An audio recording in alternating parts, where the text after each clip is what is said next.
एक बार की बात है, किसी राजा ने फैसला लिया कि वह प्रतिदिन 100 अंधे लोगों को खीर खिलाएगा। एक दिन खीर खिलाने वाले दूध में सांप ने मुंह डाला और दूध में विष डाल दी। जहरीली खीर को खाकर 100 के 100 अंधे व्यक्ति मर गए। राजा बहुत परेशान हुआ कि मुझे 100 आदमियों की हत्या का पाप लगेगा। राजा परेशानी की हालत में अपने राज्य को छोड़कर जंगलों में भक्ति करने के लिए चल पड़ा ताकि इस पाप की माफी मिल सके।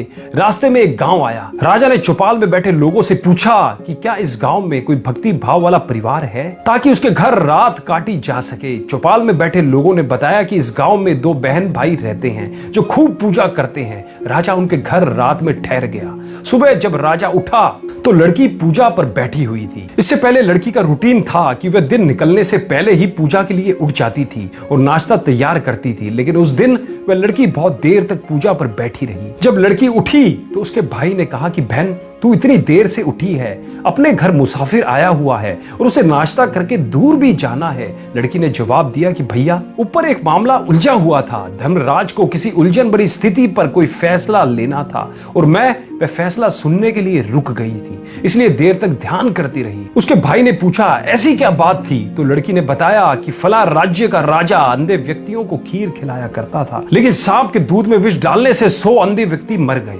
अब धर्मराज को समझ नहीं आ रहा कि अंधे व्यक्तियों की मौत का पाप राजा को लगेगा, सांप को लगे या दूध बिना ढके छोड़ने वाले रसोइयों को लगे। राजा भी सुन रहा था। राजा को अपने से संबंधित बात सुनकर दिलचस्पी हो गई और उसने लड़की से पूछा कि फिर क्या फैसला हुआ। लड़की ने बताया कि अभी तक कोई फैसला नहीं हो पाया था। तो राजा ने पूछा कि क्या मैं आपके घर एक रात और रुक सकता हूँ? दोनों बहन भाइयों ने खुशी से उसको हाँ कर दी। राजा अगले दिन के लिए रुक गया, लेकिन चौपाल में बैठे लोग दिन भर यही चर्चा करते रहे कि कल जो व्यक्ति हमारे गांव में एक रात रुकने के लिए आया था और कोई भक्त भाव वाला घर पूछ रहा था, उसकी भक्ति का नाटक तो सामने आ गया है। रात काटने के बाद वह इसलिए नहीं गया क्योंकि जवान लड़की को देखकर उस व्यक्ति की नीयत खोटी हो गई, इसलिए वह उस सुंदर और जवान लड़की के घर पक्के तौर पर ही ठहरेगा या फिर लड़की को लेकर भागेगा। दिन भर चौपाल में उस राजा की निंदा होती रही। अगली सुबह लड़की फिर ध्यान पर बैठी और रूटीन के टाइम अनुसार उठ गई। तो राजा ने पूछा,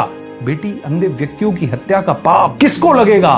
तो लड़की ने बताया कि वह पाप तो हमारे गांव के चौपाल में बैठने वाले लोग बांट के ले गए। इस कथा का सार इस प्रकार है, निंदा करना कितने घाटे का सौदा है। निंदक हमेशा दूसरों के पाप अपने सर पर ढोता रहता है और दूसरों द्वारा किए गए उन पाप कर्मों के फल को भी भोगता है। अतः दोस्तों, हमें सदैव निंदा से बचना चाहिए। अब दोस्तों, आपको आज 3 कार्य करने हैं। पहला, इस कथा को कम से कम 2 से 3 बार जरूर सुने और समझने की कोशिश करें। सुनने के अलावा समझे इस कथा को, तभी आपको इसका पूर्णता सार आ पाएगा और आप अपने जीवन में इस कथा को समझ पाएंगे। दूसरा, इस कथा के सार को अपने जीवन में लागू करें, अर्थात आप भी कभी निंदा भूल कर भी ना करें। और तीसरी बात और आखिरी बात, विद्यादान महादान। इस वीडियो को कम से कम अपने 10 दोस्तों में या रिश्तेदारों में शेयर जरूर करें, जिससे यदि वो भी निंदा करते हैं तो वो भी इस आदत से बच पाएं और इस आदत को दूर कर पाएं। धन्यवाद।